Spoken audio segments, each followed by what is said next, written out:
అప్పుడు వ్యయమవుతుంది.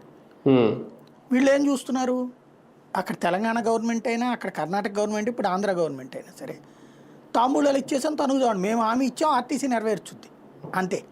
వీళ్ళు ఏమైనా డబ్బులు పంపిస్తున్నారా ఆర్టీసీకి? ఇదిగో నెలకి ఒక వీళ్ళే చెప్పారు కదా 2 కోట్ల మందో 3 కోట్ల మందో వినియోగించుకుంటున్నారని. 2 కోట్లు ఇంటూ తలకొక 50 రూపాయలు సగటున పడింది టికెట్ రేటు. మేము డబ్బులు ఇస్తున్నాం ఆర్టీసీకి అంటే ఈ పాటికి ఆర్టీసీ నాకు తెలిసి దేశంలోనే అతిపెద్దదైనటువంటి అద్భుతమైనటువంటి లాభదాయకంగా ఉండేది ఈ 3 రాష్ట్రాలు. అక్కడ ఆర్టీసీ చైర్మన్లు మనోళ్ళే, వైస్ చైర్మన్ మనం ఎవడు చెప్తే ఆడమంటాడు.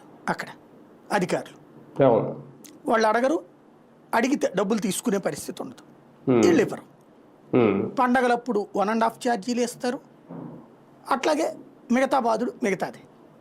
బస్సులు కొనడం తగ్గించేసి ఇప్పుడు ఏంటి ఎలక్ట్రిక్ బస్సులు కొంటున్నాం, కేంద్ర ప్రభుత్వం ఇస్తుంది సబ్సిడీతో.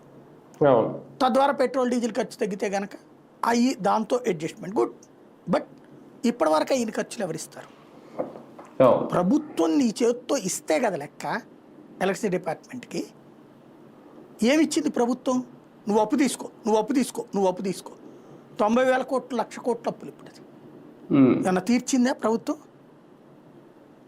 జగన్ టైంలో తీర్చారు అప్పులు.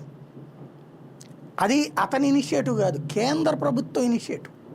నువ్వు తీర్చకపోతే నీకు ఈయనన్నారు వాళ్ళు.